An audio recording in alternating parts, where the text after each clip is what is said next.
For advertisement, call 8125893028. Our Gmail maxtvtelugu@gmail.com. Hi hello నమస్తే welcome to max TV. నేను మీ శ్రావ్స్. ఈ రోజు మనతో పాటు ఉన్నారు డాక్టర్ గౌతమ్, చీఫ్ న్యూట్రిషనిస్ట్. మరి సార్ తో మాట్లాడేద్దాం. సార్, ఈ మధ్యన చాలా మంది వెయిట్ లాస్ అవ్వడానికి చాలా కష్టపడుతున్నారు, లైక్ యోగా అని, జిమ్ అని.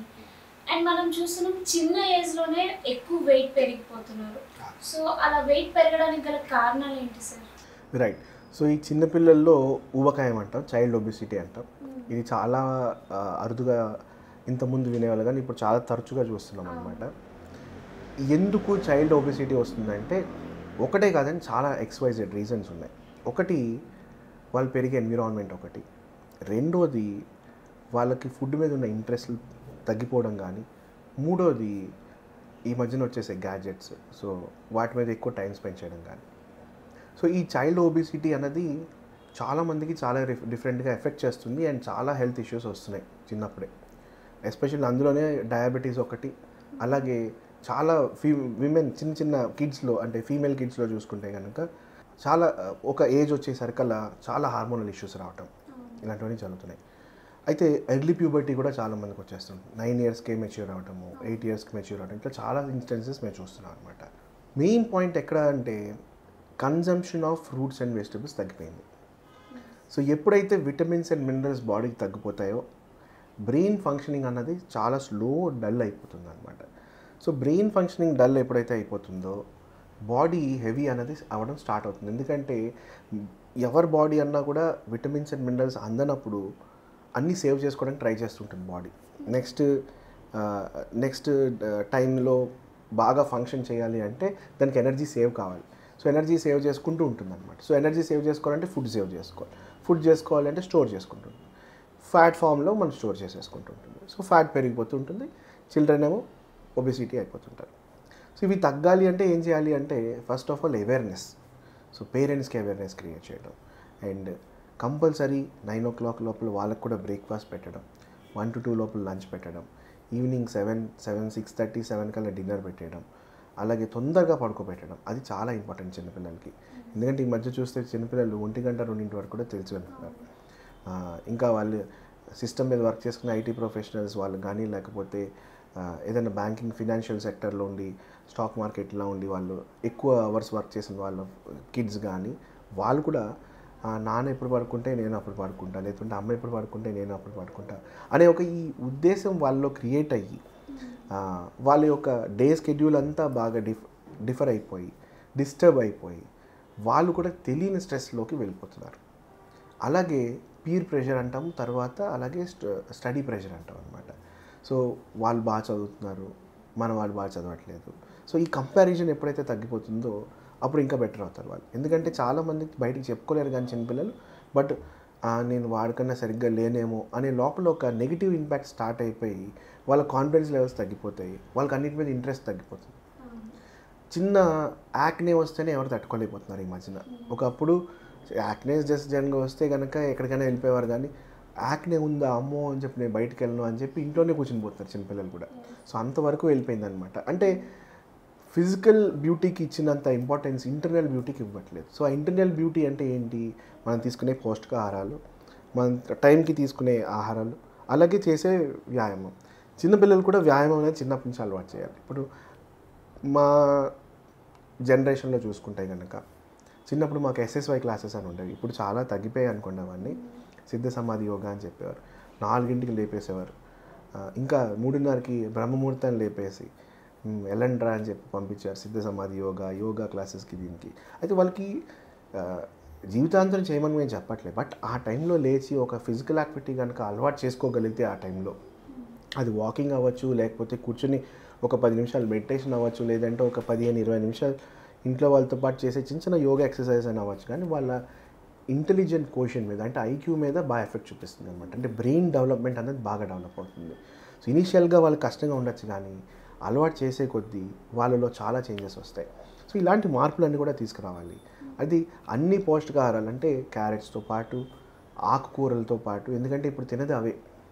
ఆకుకూరలు తినట్లేదు, అలాగే ఫ్రూట్స్ తినట్లేదు. ఏదైనా కూడా చిప్స్ ప్యాకెట్లు లేకపోతే కూల్ డ్రింకులు తాగేస్తున్నారు. సో ఏదో తినేసాడు కదా అని చెప్పేసి పేరెంట్స్ కూడా ఊరుకుంటున్నారు. అదే కాకుండా వాళ్ళు తినేటప్పుడు వాళ్ళని ఎంటర్టైన్ చేయడానికి చేతిలో ఒక ఫోనో ట్యాబో పెట్టేస్తున్నారు, లేదంటే టీవీ ఆన్ చేసేస్తున్నారు. ఇది ఎప్పుడైతే తగ్గించగలుగుతారో ఈ ఒబిసిటీ ప్రాబ్లమ్స్ కూడా మనం తగ్గించగలుగుతాం. సార్, ఎవరైతే వెయిట్ లాస్ అవ్వాలనుకున్నారో వాళ్ళు ఎక్కువగా చేసే తప్పు ఏంటంటే మార్నింగ్ బ్రేక్ఫాస్ట్ స్కిప్ చేయడం. అది బ్రేక్ఫాస్ట్ స్కిప్ చేయడం వల్ల వెయిట్ లాస్ అవ్వగలము అనుకుంటున్నారు, అది నిజమేనా సార్? ఇది కూడా మంచి క్వశ్చన్ అండి. ఎందుకంటే ఇప్పుడు చాలామంది దీన్నే మన టర్మ్స్లో చెప్పుకోవాలంటే ఇంటర్మీడియట్ ఫాస్టింగ్ అంటారు. సో ఇంటర్మీడియట్ ఫాస్టింగ్లో చాలా టైప్స్ ఉన్నాయి. అయితే చాలామంది చేసేది ఏంటంటే బ్రేక్ఫాస్ట్ని స్కిప్ చేస్తున్నారు. సో బ్రేక్ఫాస్ట్ ఎప్పుడైతే స్కిప్ చేస్తారో కంప్లీట్ మన బాడీ యొక్క మెటబాలిజం అనేది చేంజ్ అయిపోతుంది. అయితే క్యాలరీ డెఫిసిట్ డైట్ అంటాం అనమాట. అంటే జనరల్గా ఎవరైనా వెయిట్ లాస్ అవ్వాలి అంటే సైంటిఫిక్ పరంగా మనం ఏదైతే ఫుడ్ తీసుకుంటామో వాటన్నిటినీ ఒక క్యాలరీస్ కింద మనం ఒక యాడ్ చేసుకుని పెట్టుకుంటే ఒక 1800 క్యాలరీస్ వరకు ఉందనుకుందాం. బ్రేక్ఫాస్ట్, స్నాక్, లంచ్, డిన్నర్ అన్నీ కలిపి ఒక 1800 క్యాలరీస్, ఒక 2000 క్యాలరీస్ అనుకుందాం. నేను వెయిట్ లాస్ అవ్వాలి అనుకుంటే కనుక నేను ఇప్పుడు తీసుకుంటున్న క్యాలరీస్ కన్నా ఒక 500 క్యాలరీస్ తక్కువ తీసుకొని నేను బర్న్ కూడా అంటే నా ఒంట్లో ఉన్న క్యాలరీస్ కూడా నేను ఖర్చు పెట్టాలి. అది కాకుండా అంటే 500 క్యాలరీస్ డెఫిసిట్ చేస్తే 1800 యావరేజ్గా అనుకుంటే నియర్లీ 1300 క్యాలరీస్, 1300 క్యాలరీస్ డైట్ మనం ఫాలో అవ్వాలి వెయిట్ లాస్ కావాలి అంటే. ప్లస్ అదే 1300 క్యాలరీస్లో నేను ఫర్దర్గా ఇంకొక 400 క్యాలరీస్ అన్నా మినిమం నేను బర్న్ చేయాలి, 300 to 400 క్యాలరీస్. అంటే అట్లీస్ట్ నాకు కంప్లీట్గా చూసుకుంటే ఓవరాల్గా అన్ని ప్లస్లు మైనస్ చేస్తే 1000 క్యాలరీస్. అప్పుడు వెయిట్ లాస్ అనేది జరుగుతుంది. సో బ్రేక్ఫాస్ట్ అవాయిడ్ చేసేయడము, లేకపోతే ఓన్లీ సలాడ్లు తినడం, లేకపోతే ఓన్లీ జ్యూసులే తాగుతూ బతకడం, దీనివల్ల చాలామంది ఒక స్టేట్ ఆఫ్ స్ట్రెస్ అండ్ డిప్రెషన్లోకి వెళ్ళిపోతున్నారు. సరైన పౌష్టికాహారాలు అందకపోతే ఎస్పెషల్లీ ఈ మ్యాక్రోన్యూట్రియంట్స్, మైక్రోన్యూట్రియంట్స్ అంటాం, కార్బోహైడ్రేట్స్, ప్రోటీన్స్, ఫ్యాట్స్, ఇవి సరైన సమయపాలనలో మన బాడీకి అందాలి, లేకపోతే బ్రెయిన్ సరిగ్గా పనిచేయదు. అలాగే మైక్రోన్యూట్రియంట్స్, విటమిన్స్ అండ్ మినరల్స్ అంటాం, ఎస్పెషల్లీ జింక్, మెగ్నీషియము, అలాగే B12, అలాగే ADEK అంటాం అనమాట, vitamins ADEK, fat soluble vitamins అంటాం, అవి ప్లస్ B కాంప్లెక్స్, ఇవన్నీ సరిగ్గా సరిపాలనలో అందితేనే బ్రెయిన్ అనేది సరిగ్గా ఫంక్షన్ చేస్తుంది, ఆ స్ట్రెస్, డిప్రెషన్ నుంచి బయటపడుతుంటారు. తద్వారా చాలామందికి వచ్చే ఇష్యూస్ ఏంటంటే ఈ న్యూట్రిషనల్ డెఫిషియన్సీస్ వల్ల iron deficiency, calcium deficiency, vitamin D3, B12 especially, and అలాగే మెగ్నీషియం డెఫిషియన్సీ, వీటి వల్లనే చాలా మట్టుకు ఇష్యూస్ రావటం. అంటే B12 తగ్గడం వల్ల ఏమవుతుంది అంటే మెమరీ లాస్ రావటము, స్కిన్ అండ్ హెయిర్ ఇష్యూస్ రావటము, సడన్గా కోపము, చిరాకు రావటం, మూడ్ స్వింగ్స్ అనమాట, ఇవన్నీ B12 డెఫిషియన్సీ.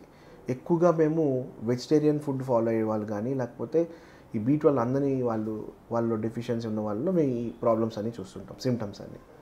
అలాగే D3 డెఫిషియన్సీ. D3 అంటే మనకి సన్లైట్ నుంచి వచ్చే ఈ బాడీలో తయారయ్యే విటమిన్ అనమాట ఇది. సో ఈ మధ్యన సన్లైట్ కూడా సరిగ్గా రావట్లేదు, జనాలు బయటికి వెళ్ళి వ్యాయామం చేయట్లేదు, అలాగే బాడీ ఎక్స్పోజ్ కావట్లేదు సన్లైట్కి. సో కంపల్సరీ ఒక 75% మందికి ఇప్పుడు అందరిలో ఈ విటమిన్ D3 డెఫిషియన్సీ అనేది చాలా ఎక్కువ ఉంది. సో దాన్ని మేము సప్లిమెంట్ పెట్టి దాని వాళ్ళని ఇష్యూస్ని నార్మల్ చేస్తుంటాం. సో న్యాచురల్గా పొందనప్పుడు కొంచెం సప్లిమెంట్స్ మీద డిపెండ్ అవ్వాల్సిన అవసరం వస్తుంది, వేరే ఆప్షన్ లేదు. సో అవినంత మాత్రాన సప్లిమెంట్స్ తీసుకోకూడదు అనేది అయితే కూడా ఏం లేదు, బట్ తీసుకుంటే కనుక కొంచెం బెటర్ అవుతారు. అండ్ అది ఈ వెయిట్ లాస్కి దానికి కూడా హెల్ప్ అవుతుంది. ఎందుకంటే ఇప్పుడు నా ఆలోచన సరిగ్గా లేకపోతే, నేను ఏం తినాలనుకోవట్లేకపోతే నా ఎపిటైట్ తగ్గిపోతుంది. సో నేను తిన్న ఒక మీల్ అన్నా కూడా ఎక్కువగా తినేయడంతో నేను వెయిట్ మళ్ళీ పెరిగిపోతాను.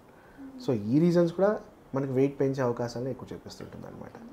సార్, మరి వెయిట్ లాస్ అవ్వాలి అనుకునే వాళ్ళకి డైట్ ప్లాన్ చెప్పండి sir. Yes. So weight loss అవ్వాలి అనుకునే వాళ్ళు ఎవరన్నా కూడా మెయిన్గా ఎప్పుడు కూడా ఒక పర్టికులర్ డైట్ ఫాలో అవ్వద్దని మా ఫీలింగ్.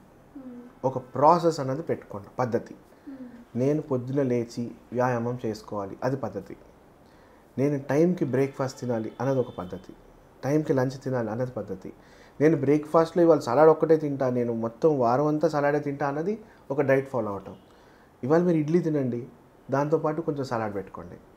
రేపు దోశ తినండి, దోశతో పాటు దానిపైన ఎగ్ దోశలా వేసుకోండి. సో ప్రోటీన్, ఫైబర్ అనేది మనం పెంచుకోగలిగితే వెయిట్ లాస్ అనేది చాలా ఈజీగా అవుతాం.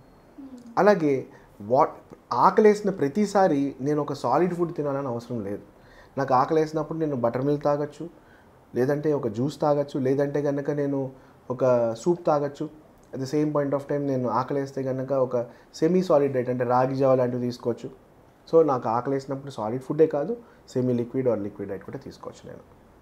అండ్ అలానే స్నాక్ టైమింగ్స్లో మోస్ట్లీ మనం ఈ హెల్దీ స్నాక్స్ అనేవి చాలా వస్తున్నాయి ఈ మధ్యన.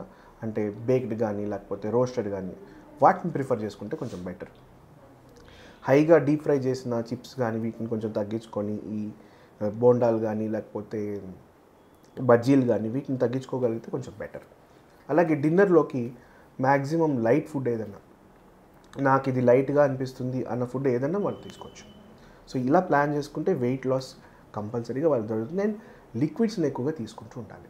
సార్ ఇప్పుడు వెయిట్ లాస్ అవ్వాలి అనుకున్న వాళ్ళు మార్నింగ్కి యాపిల్ సైడర్ వెనిగర్ కానీ లైక్ ఇలా చియా సీడ్స్ కానీ ఇలాంటివి తీసుకుంటారు కదా సార్, దానివల్ల నిజంగానే వెయిట్ లాస్ అవ్వచ్చు సార్? షియా సీడ్స్ కానీ, ఇప్పుడు మీరు చెప్తున్న యాపిల్ సైడర్ వెనిగర్ కానీ, లేకపోతే హాట్ వాటర్లో తేనె వాటర్, ఇవన్నీ కొంతమంది వరకు బాగానే ఉంటాయి. చాలామందికి గట్ ఎలర్జీ ఉంటుంది, కొంతమందికి ఇరిటేషన్ ఉంటుంది, కొంతమందికి వీక్ గట్ ఉంటుంది అనమాట. అలాంటి వాళ్ళకి అసిడిటీ క్రియేట్ అయ్యే ఛాన్సెస్ కూడా ఉంటాయి. సో అది మేము ఎప్పుడు కూడా ఒక డైటీషియన్ పర్యవేక్షణలో చేయండి, లేకపోతే వాళ్ళకున్న ఒక చిన్న బ్లడ్ టెస్ట్లు కానీ లేకపోతే ఒక చిన్న స్కాన్ చేసుకున్నప్పుడు వాళ్ళు ఇవి తీసుకుంటే ప్రాబ్లం లేదు, లేకపోతే హిస్టరీ ఆఫ్ ఎసిడిటీ లేకపోతే జర్డ్ అంటాం అనమాట, రిఫ్లెక్స్ డిసీజ్ ఇలాంటివి ఏమైనా ఉన్నాయి, ఈసోఫాగల్ రిఫ్లెక్స్ డిసీజ్ అంటాం, ఇలాంటివి ఏమైనా ఉంటే కనుక వాళ్ళని కొంచెం లిమిట్ చేయమని చెప్తాం వీటిని. సో అన్లెస్ అండ్ అంటిల్ దాని మీద కన్ఫర్మేషన్ లేకుండా కామన్గా అందరూ ఫాలో అయ్యేదైతే కనుక వద్దు అని చెప్తాం. చాలా బాగా చెప్పారు సార్. థ్యాంక్స్.